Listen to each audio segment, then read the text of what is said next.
Good morning. I am Guruswami K, Head of Department of Physics, Haideshi Government College, Chikmagalur. In this video, I am going to deliver a lecture on X radiation. This is my fifth lecture connected with X radiation. This X radiation chapter belongs to the program 3rd BSc 6th semester, paper 7. The title of the paper is Solid State Physics and Electronics. In this lecture, I am going to discuss the topics like Bragg's law of X-ray diffraction, the statement of the Bragg's law, brief explanation and derivation of Bragg's law, and later Bragg's X-ray spectrometer, the construction, working of Bragg's X-ray spectrometer, then calculation of interatomic spacing or say interplanar spacing in a given crystal by using Bragg's X-ray spectrometer. Recap of previous session. In the previous session we discussed about the Compton scattering, comparison between Compton scattering and Raman scattering, Lewis X-ray diffraction or scattering. Those concepts were discussed in the previous lecture. Learning objectives of this session. In this session, we have to study the Bragg's law of X-ray diffraction, to study the construction and working of Bragg's X-ray spectrometer, and calculation of interatomic spacing using X-ray spectrometer. Now we are going to discuss Bragg's diffraction. Bragg's condition is a special case of Lewis diffraction. Bragg's condition is a special case of Lewis diffraction. It gives the angles for coherent scattering from a crystal lattice. It gives angle for coherent scattering for a crystal lattice. Again, these Rayleigh coherent waves interfere with each other either constructively or destructively, producing a diffraction pattern on a detector or a film. The resulting wave interference pattern is what we call Bragg's diffraction. Now we are going to give the statement for this Bragg's law. The scientist Bragg give a statement for the law. When a monochromatic X-rays are incident on a crystal, atoms in different planes of crystal act as a source of scattering radiation. The intensity of the reflected beam will be maximum at certain angle of incidence when the path difference between the two reflected beams from two different atomic planes is an integral multiple of wavelength lambda. Once again, I am going to repeat the statement. When a monochromatic X radiations are incident on a crystal, atoms in different planes of a crystal act as a source of scattering radiation. The intensity of the reflected beam from the different atomic planes is maximum at a certain angle of incidence when the path difference between the two reflected beams from two different atomic planes is an integral multiple of wavelength lambda. This is what the statement of Bragg's law. Now we are going to discuss the derivation of Bragg's law. Now to discuss the derivation, we should consider a set of parallel planes or for the grating for the X-ray diffraction, that is a crystal. Consider a series of parallel crystal planes in which atoms are arranged in a regular intervals as shown in the figure below. Later I am going to show that figure. When a parallel beam of X-rays is incident on a direction, making an angle theta with the surface of the plane, each atom acts as a scattering of the X-rays or scattering center of X-rays or scatterer.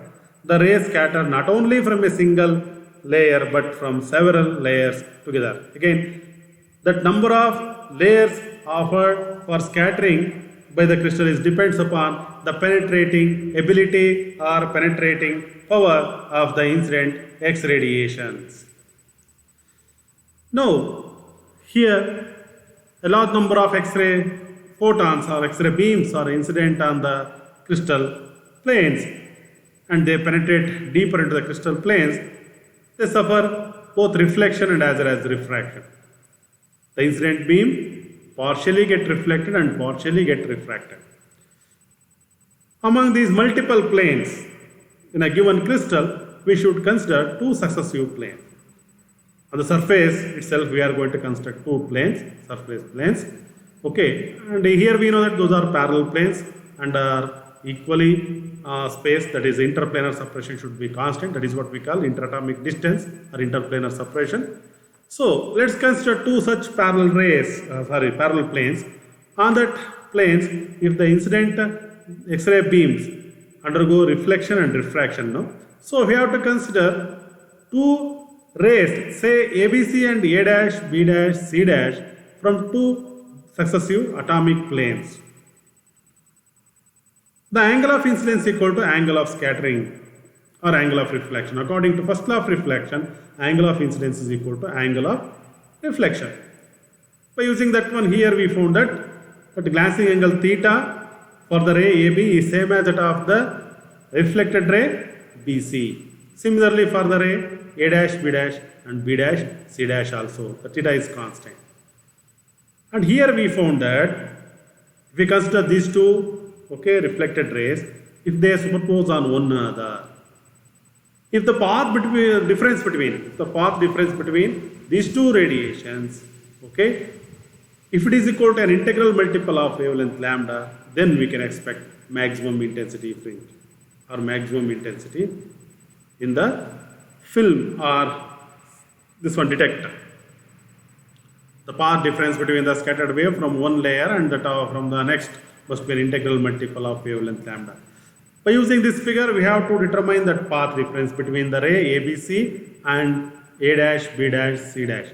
In order to do that, we should draw the normals or perpendiculars from the point B, that is a point of incidence on the first plane or surface plane, onto the incident ray on the next plane, successive plane, okay, just below the surface plane, that is A dash, B dash, and the reflected ray B dash, C dash.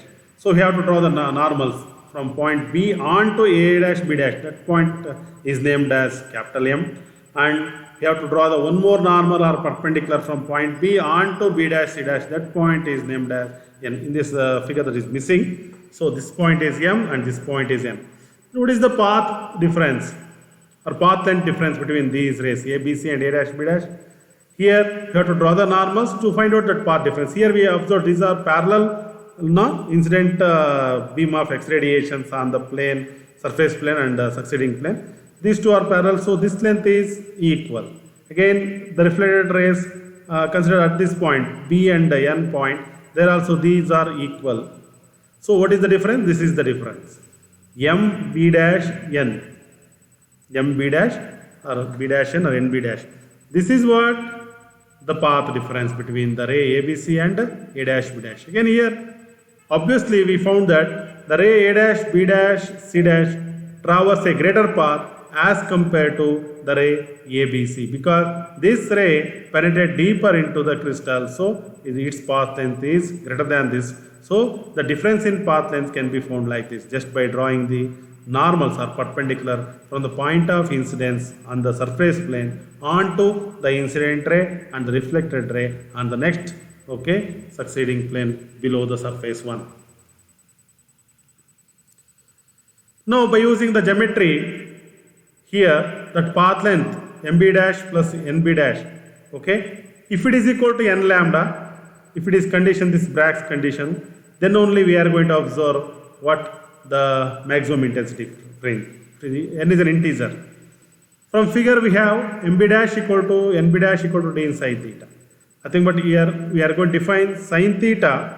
Sin theta is equal to opposite side by hypotenuse. If BB dash is hypotenuse, that value is known, that is D. Here MB dash is the opposite side. Thereby sin theta is equal to MB dash by D. Therefore D is MB dash equal to D sin theta. Sin theta is equal to MB dash by D. If we solve for MB dash, then that is equal to D sin theta. Similarly, if we consider triangle B dash BN, again it defines sin theta, opposite side, that is NB dash, this one, MB dash, okay, by D, then D is equal to, NB dash is equal to D sin theta.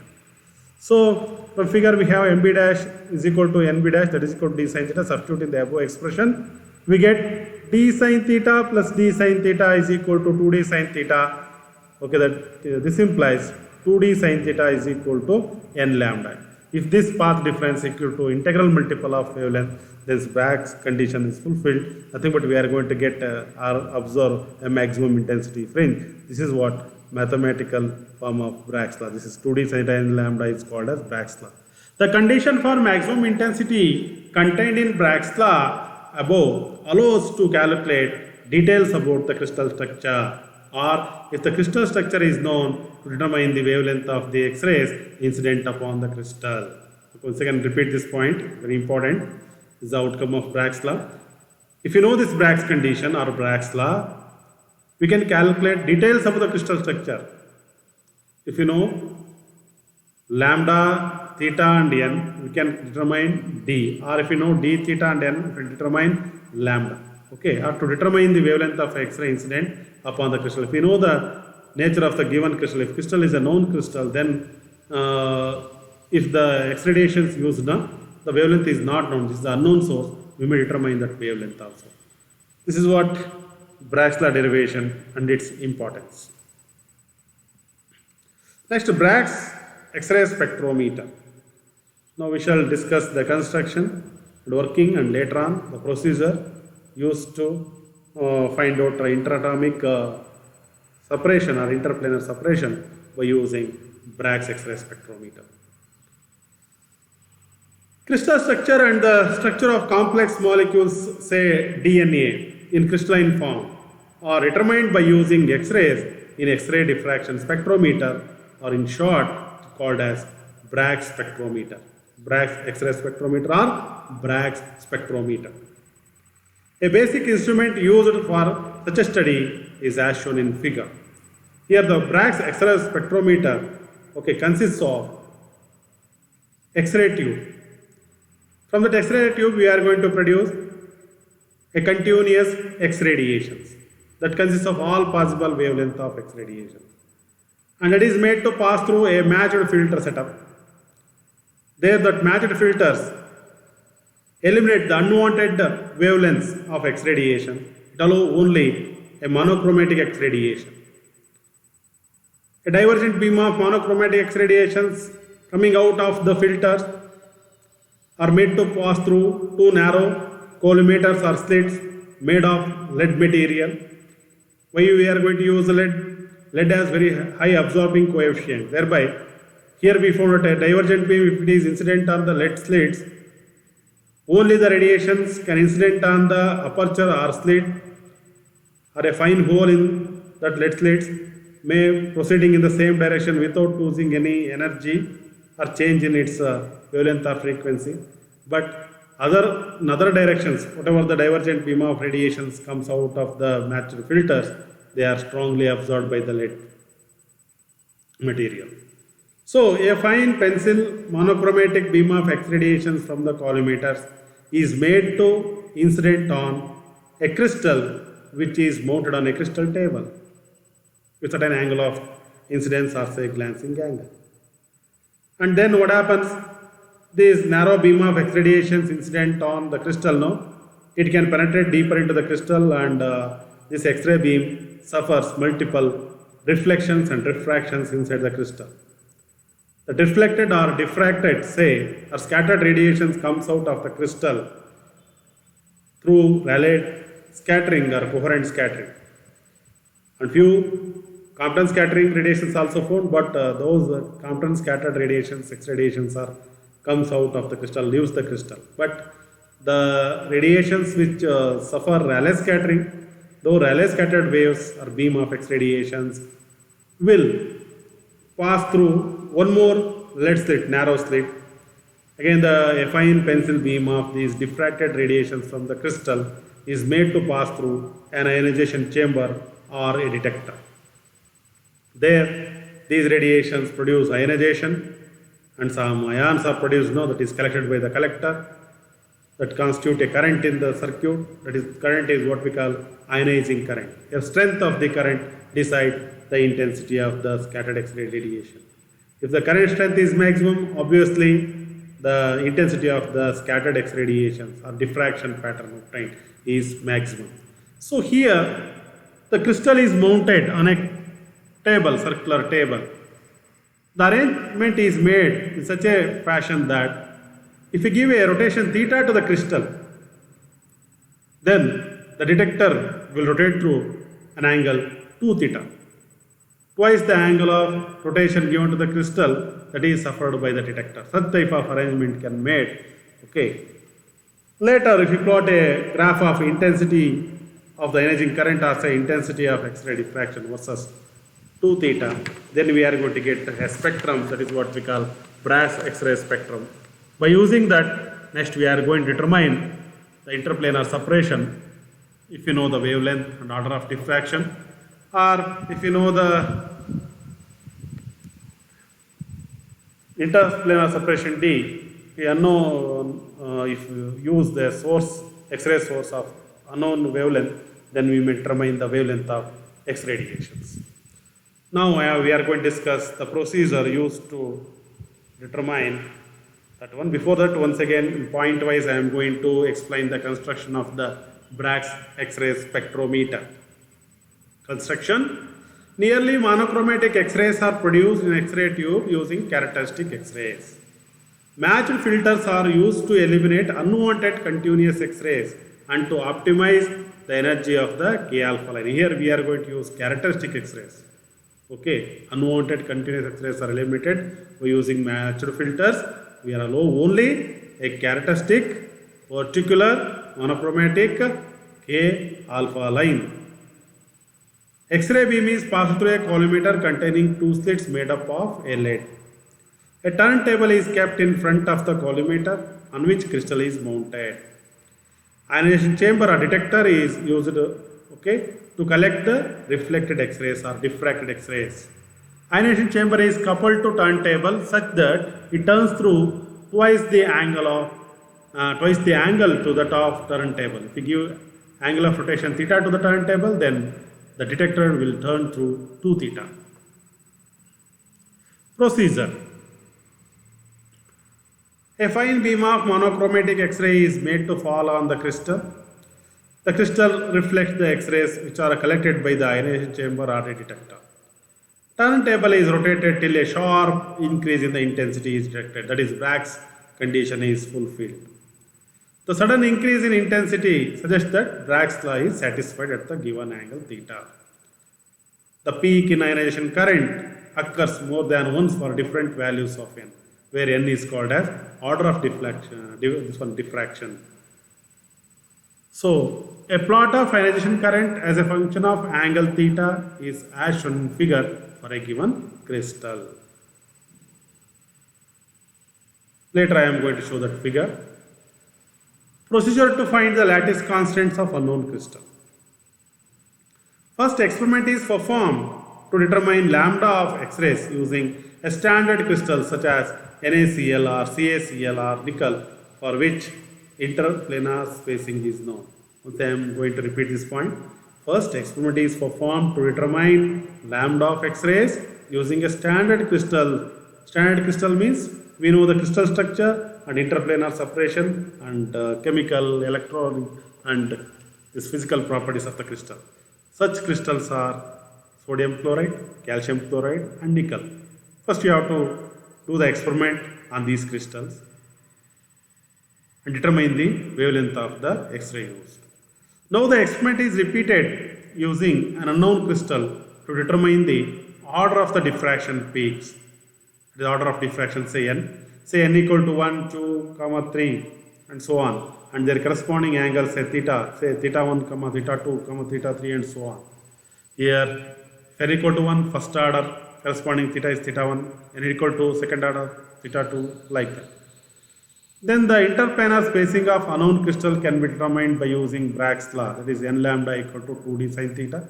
From that, if we solve for d interplanar separation or interatomic separation, then d is equal to n1 lambda divided by 2 sin theta 1 for first order, that is equal to n2 lambda divided by 2 sin theta 2 for second order, and that is equal to n3 lambda divided by 2 sin theta 3 and so on. And in all these cases, interplanar should be constant. Here there will be a variation in order of the spectrum, that is value of n, that is n1, n2, n3, corresponding change in theta 1, theta 2, theta 3, but the ratio should be constant. that is interplanar separation or interatomic separation for a given crystal is fixed. So by using Bragg's law, we may determine that one. If we calculate wavelength of the X radiations used in the experiment by using the standard crystals, Anu crystals, and theta is determined by the experimental procedure, and order of the spectrum is again found by using the experimental procedure. If we find this, then we are going to determine the interplanar separation. If you plot a graph of intensity versus 2 theta for different elements, for a particular line, say characteristic line K alpha line, in the case of molybdenum nanocrystal, known as copper crystal, okay, here we observe that the nature of the plot obtained or spectrum obtained in this figure. Here we found that a sharp peak can observed for a particular glancing angle in both the figures. In the first case, in the molybdenum nanocrystal, this is corresponds to molybdenum K alpha characteristic line is a very high intense line as compared to the rest of these. And in the case of copper, again we are going to observe for a coarse crystal, the bulk structure crystal, the peak is somewhat larger as compared to if you use copper nanocrystals. Then also we observe these characteristic lines. This is K alpha line, this is K beta line. Okay, similarly this is K alpha and K beta. Here resolution is somewhat less. Here this is well resolved. These type of intensity plots were used by just observing these intensity plots. Intensity was a 2 theta plot. We decided the nature of the crystal used, what type of crystal it is, what are the chemical, physical and electronic properties of the crystal. So like this, we are going to use Bragg's X-ray spectrometer in addition to Bragg's law to determine the interplanar separation and the crystal structure, and later on, if you know the interplanar separation, we also determine the wavelength of the X-rays used. Thank you, one and all.